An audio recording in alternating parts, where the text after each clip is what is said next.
एक बार गुरुदेव श्री आशुतोष महाराज जी से एक शिष्य ने प्रश्न किया, गुरुदेव, वैसे तो आप सभी से प्रेम करते हैं, किंतु क्या कोई ऐसा भी है जो आपके लिए विशेष हो?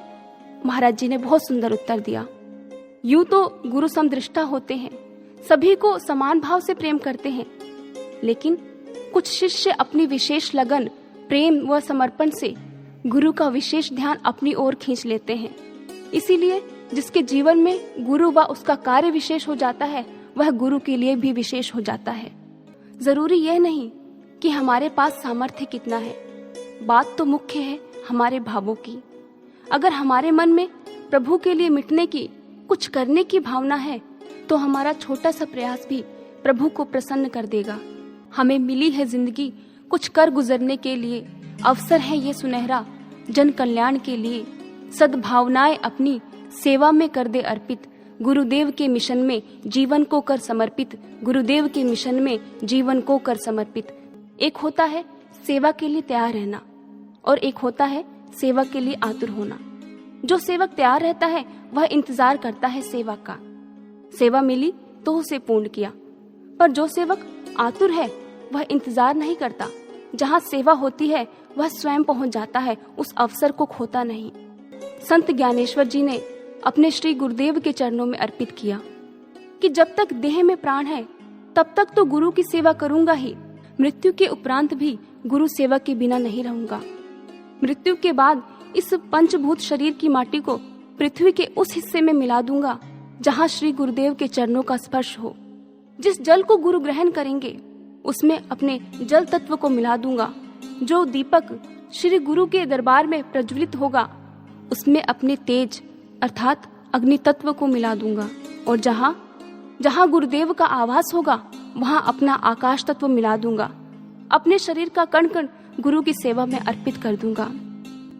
तभी तो किसी ने बहुत सुंदर कहा कि मृत्यु तो वह हुआ करती है जिसके आने पर जीवन भी सार्थक हो जाए। आप किसी लक्ष्य के लिए, किसी महान कार्य के लिए स्वयं का बलिदान कर दें तो इससे बड़ा सौभाग्य कुछ हो ही नहीं सकता। और अगर आप एक सेवक की बात करें तो वह हमेशा ऐसी ही मृत्यु चाहता है। हर पल बस यही सोचता है कि क्या करूं, कैसे करूं कि सब अर्पित हो जाए।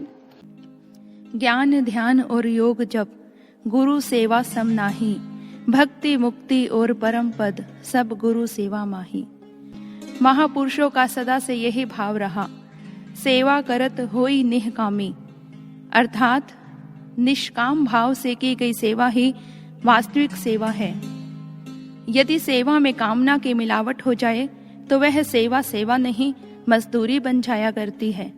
एक सच्चा सेवक तो यह कतई सहन नहीं करता कि उसे मेहनत का मेहनताना मिले। वह सेवा केवल सेवा के लिए ही करता है, उसके लिए सेवा ही अपने आप में परम फल है। एक शिष्य की सेवा के फल स्वरूप अधिक सेवा ही चाहता है, अपने सद्गुरु की अधिक से अधिक सेवा करना। और एक शिष्य की यही मांग है, यही कामना है कि हर पल हर श्वास में उस प्रभु का, गुरुदेव का चिंतन हो।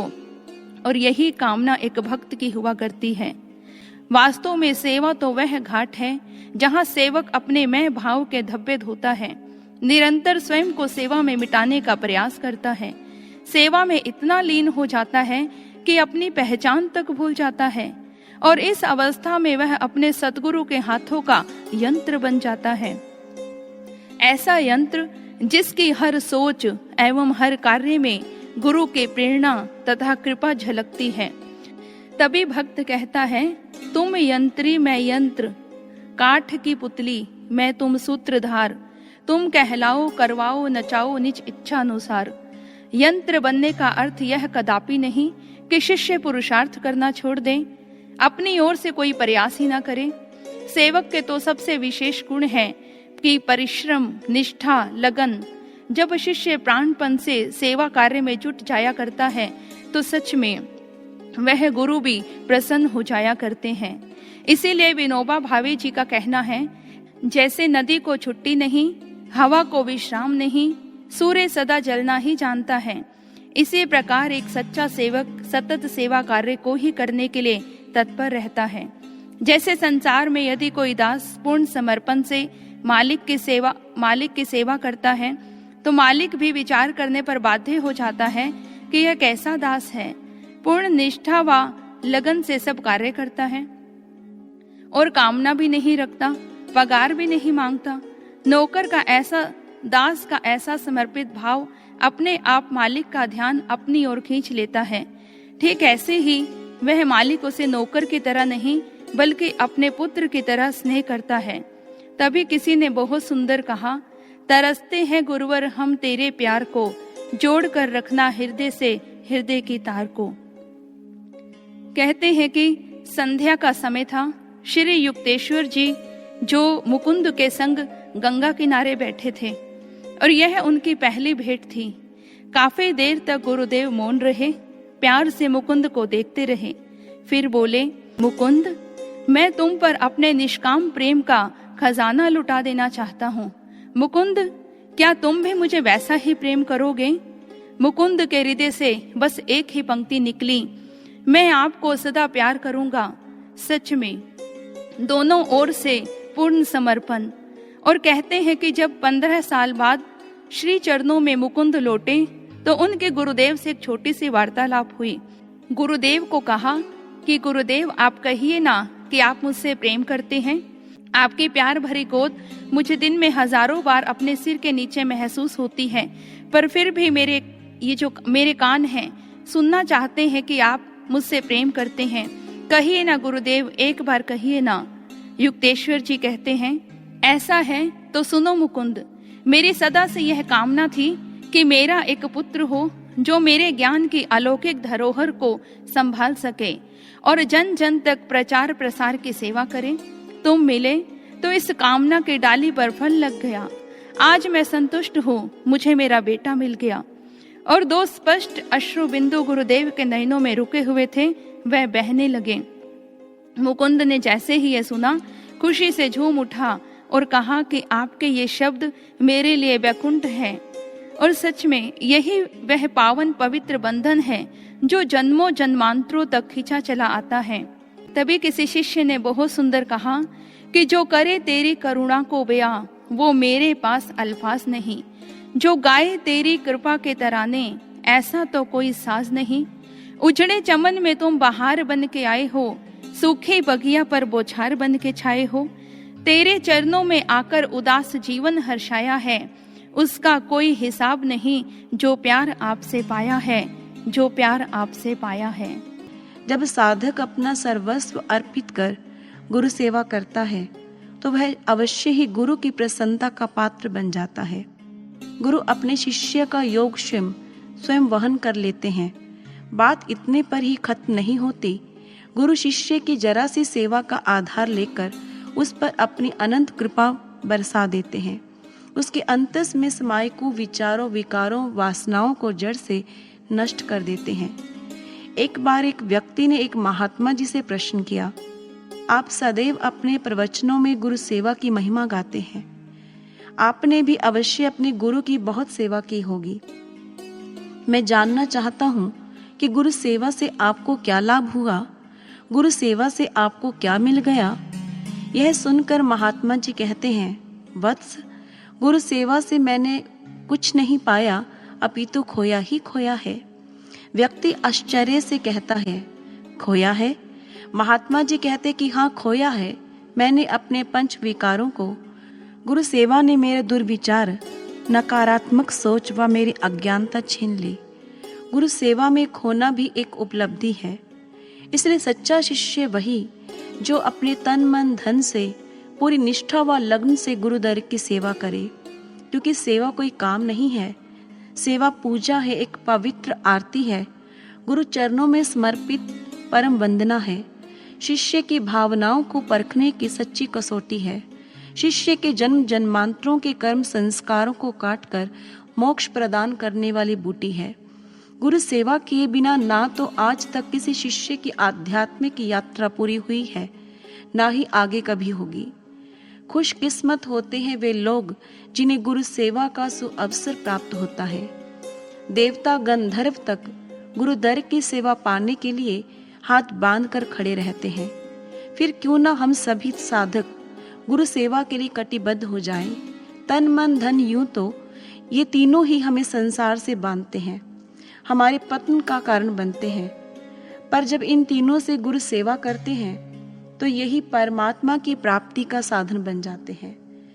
गुरु तो सभी को सेवा का सुअवसर प्रदान करते हैं, किंतु प्रसन्न उसी से होते हैं जो सेवा को पूर्ण किया करते हैं। इसलिए एकनाथ महाराज जी कहते हैं, प्यास जल को भूल जाए, भूख भोजन भूल जाए, आंखें नींद को बिसरा बैठे। हे मेरे मन, गुरु सेवा में ऐसा रत हो कि तू अपनी सत्ता भूल जाए। यह भी होश ना रहे कि मैं कौन हूँ। जितना जितना सेवक गुरु सेवा में खुद को तपाता है, वह उतना ही निखरता जाता है। ईश्वर का अनंत साम्राज्य उसका विश्राम स्थल बनने के लिए उसकी राह तकता है। आवश्यकता है तो मात्र खुद को गुरु सेवा में प्रस्तुत करने की, मन में सेवा भाव रखने की। फिर चाहे सेवक किसी भी कोने में खड़ा हो, गुरु की दृष्टि से लुप्त नहीं हो सकता।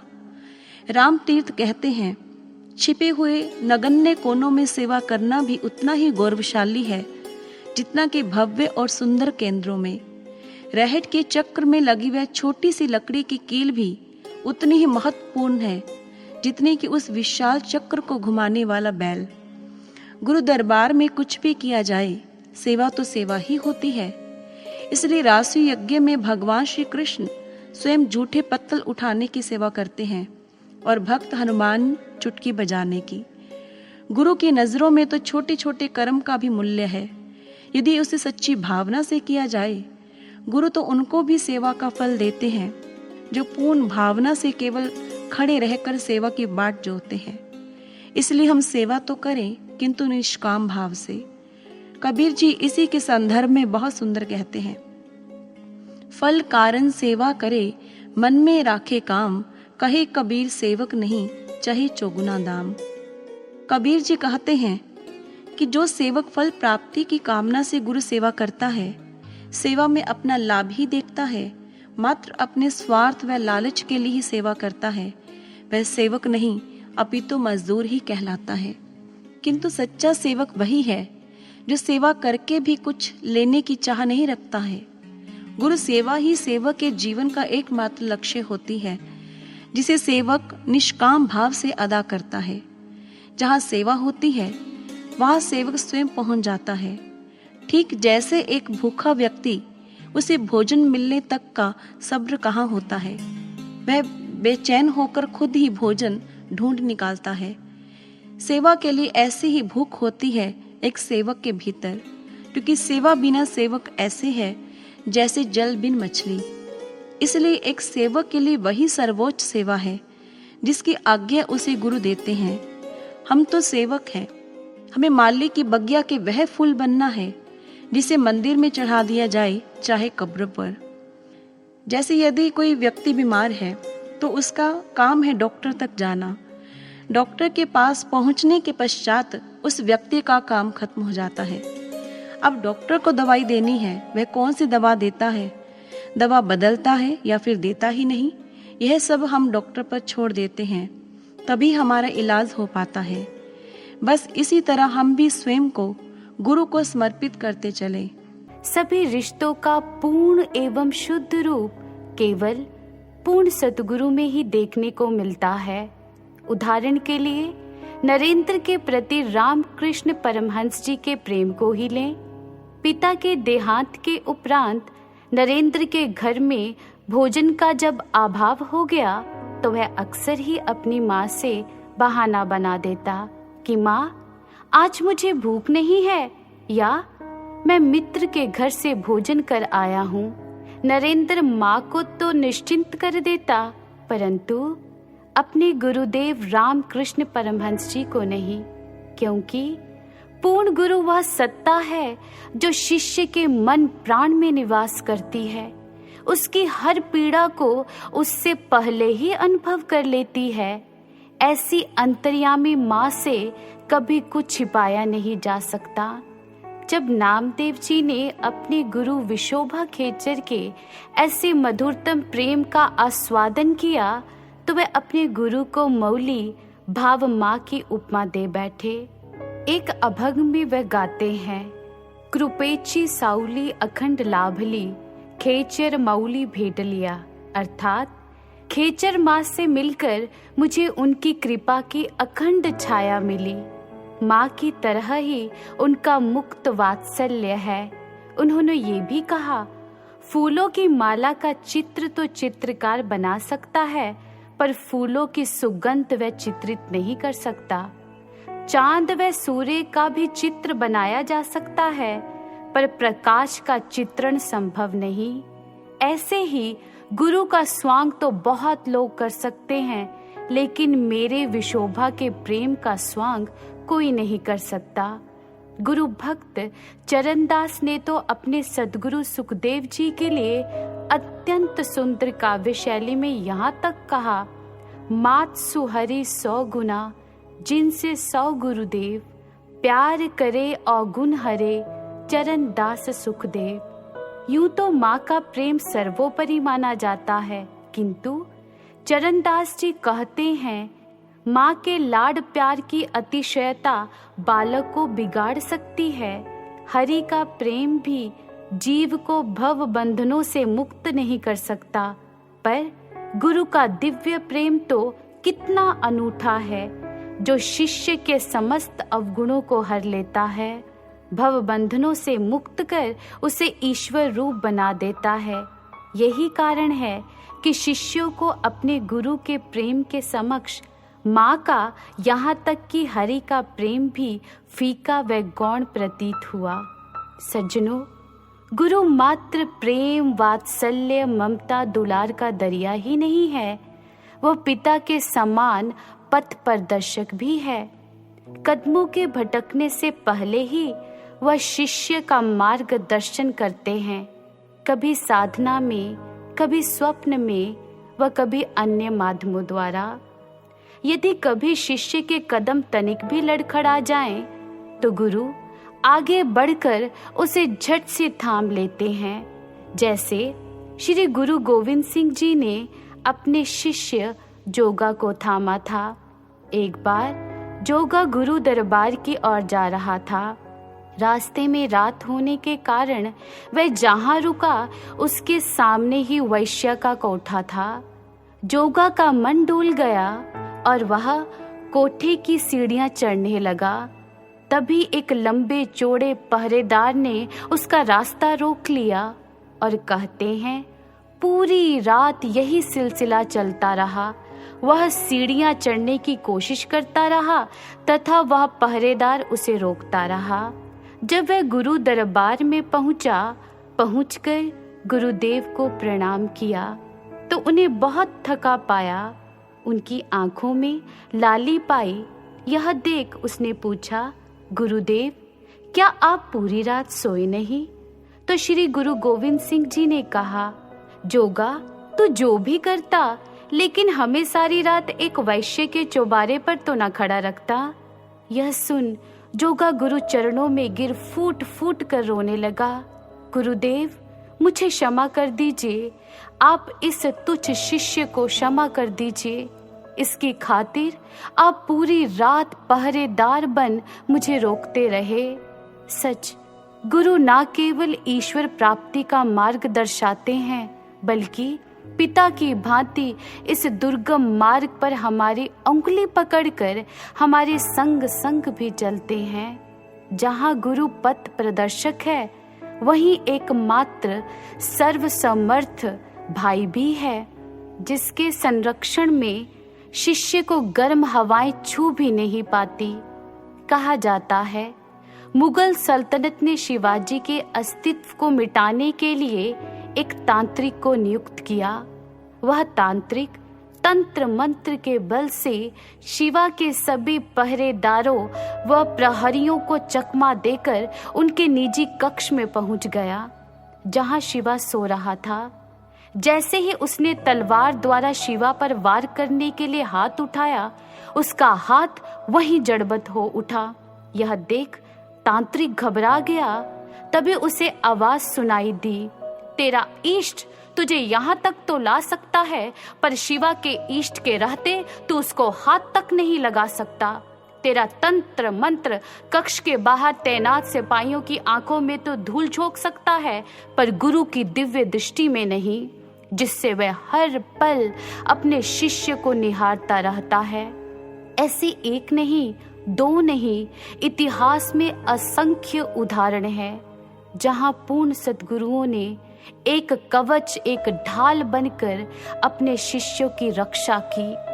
अचूक से अचूक वार भी उनकी कृपा कवच का भेदन नहीं कर पाए। सज्जनों, यह केवल मात्र कोरे शब्द नहीं है। सर्वश्री आशुतोष महाराज जी द्वारा ब्रह्म ज्ञान की दीक्षा को प्राप्त कर हम सब शिष्यों के जीवन में यह शब्द जीवंत रूप में घटित हुए हैं। इसलिए आइए आंख मूंद हम सब मिलकर गुरुदेव श्री की कृपाओं को याद कर अंतःकरण से प्रार्थना करें। तेरे दर को छोड़ के मैं कभी ना जाऊं, तेरी राह में मौत गर आए तो गले लगाऊं, तेरे ही चरणों में मन मेरा लीन रहे, जैसे कि पानी में मीन रहे। गुरु की सेवा चाकरी करिए मन चित लाए, कहे कबीर निज तरन को नाही और उपाय। जिस प्रकार एक विशाल सागर को कुशलता पूर्वक पार करने के लिए एक सशक्त, विशाल व उन्नत तकनीक से बना जहाज चाहिए, ठीक इसी प्रकार गुरु की सेवा ऐसा ही साधन है जो शिष्य को बड़ी सहजता से भवसागर पार करवा देता है। यही कारण था कि साक्षात नारायण रूप श्री राम एक साधारण केवट से गंगा पार उतारने का आग्रह करते हैं। वही नारायण जिन्होंने वामन रूप में संपूर्ण सृष्टि केवल 2 पग में ही माप डाली थी, क्या वे एक छोटी सी सरिता पार नहीं कर सकते थे? अवश्य कर सकते थे, परंतु यदि वे ऐसा स्वयं कर लेते तो केवट को सेवा का अवसर कैसे प्राप्त होता? केवट ने प्रभु को छोटी सी नदी पार करवाई और उस सेवा के आधार पर प्रभु ने उसका भव पार कराने का दायित्व वहन कर लिया। गुरु शिष्य की जरा सी सेवा का आधार लेकर उस पर अपनी अनंत कृपा वर्षा कर देते हैं। उसके अंतस में समाये कुविचारों, विकारों व वासनाओं को जड़ मूल से नष्ट कर देते हैं। एक बार एक व्यक्ति ने एक महात्मा जी से पूछा, महात्मा जी, आपको गुरु की सेवा से क्या लाभ हुआ? आखिर आपको ऐसा क्या मिल गया? महात्मा जी मुस्कुराए और कहने लगे, गुरु सेवा करके मैंने कुछ नहीं पाया, बल्कि खोया ही खोया है। व्यक्ति ने आश्चर्य से पूछा, खोया है? महात्मा जी ने कहा, हाँ, मैंने अपनी काम, क्रोध, लोभ, मोह, अहंकार को खोया है। अतः गुरु सेवा में खोना भी उपलब्धि है। इसीलिए एक सेवक निरंतर स्वयं को सेवा में मिटाने का प्रयास करता है। विनोबा भावे जी का कथन था, Just as the rivers do not get any holidays, the wind finds no rest, and the sun knows only how to burn, a true servant of the Lord only knows how to serve, serve and serve. जैसे नदी को छुट्टी नहीं, हवा को विश्राम नहीं, सूर्य सदा जलना ही जानता है, इसी प्रकार एक सच्चा सेवक सतत सेवा कार्य को ही जानता है। हनुमान जी इस कथन का जीवंत उदाहरण थे। अपने प्रभु राम की सेवा उनके लिए जीवन की श्वास थी। अटूट निष्ठा, दृढ़ता, उत्साह, तत्परता, हनुमान जी की सेवकाई में इनका कहीं कोई अभाव न था। कहीं कोई प्रमाद नहीं, कोई आलस्य नहीं।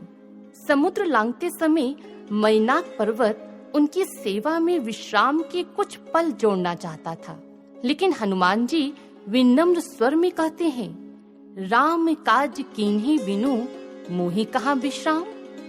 आगे चलकर उनके सेवा मार्ग में अनेकों विघ्न आए, पर हनुमान जी ने इन सभी बाधाओं को परास्त किया और अंततः सेवा कार्य को पूर्ण किया। हनुमान जी का जीवन हम सभी को सेवा धर्म सिखाता है।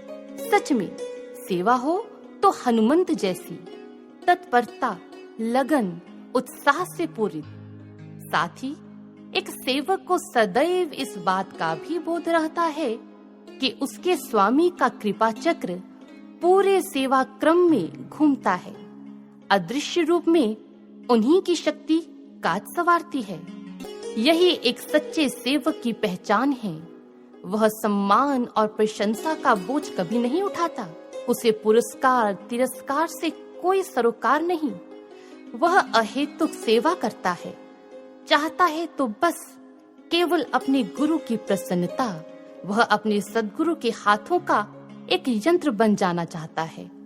एक शिष्य कभी भी सेवा का अवसर हाथ से नहीं गंवाता। अतः हमें भी अपनी सारी ताकत, सारी भावनाएं बटोरकर सेवा व्रत निभाना है। सारी दुर्बलताओं को रौंदकर, कुचलकर आगे बढ़ना है।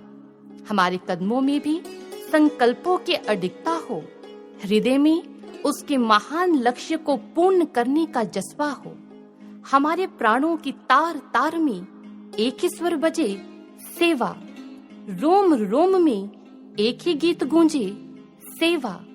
विचारों के ताने बाने में, दिल के हर अफसाने में एक ही स्वर गुथा हो, सेवा। प्रत्येक कर्म का, धर्म का, ईमान का, सारे जीवन का एक ही सार हो, सेवा सेवा सेवा। और यही प्रार्थना हो, यह भाव सदा भरपूर रहे गुरुदेव तुम्हारे चरणों में।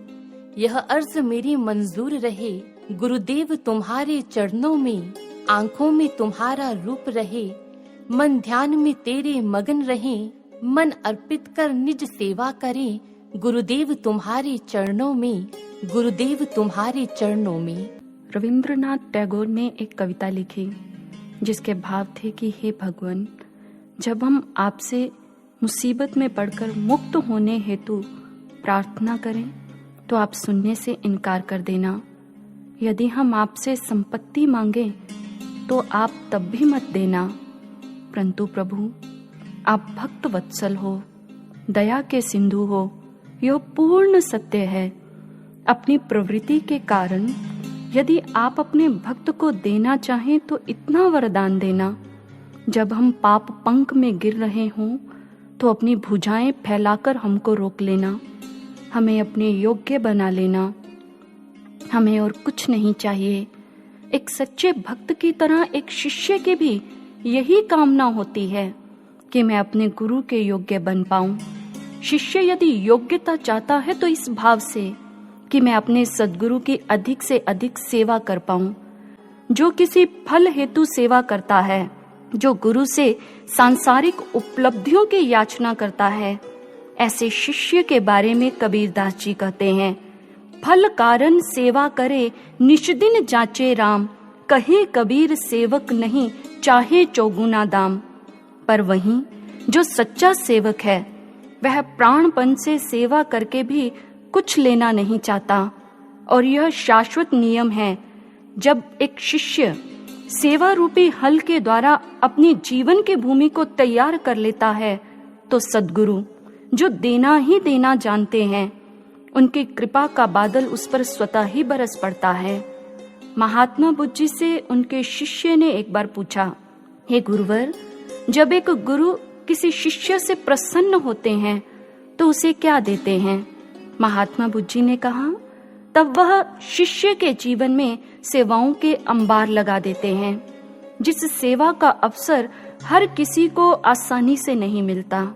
एक बार की बात है, श्री बोधाचार्य जी के शिष्य आर्यन, जो अपने उदंड स्वभाव के लिए प्रसिद्ध थे, उन्होंने एक बार अक्षम्य अपराध कर डाला।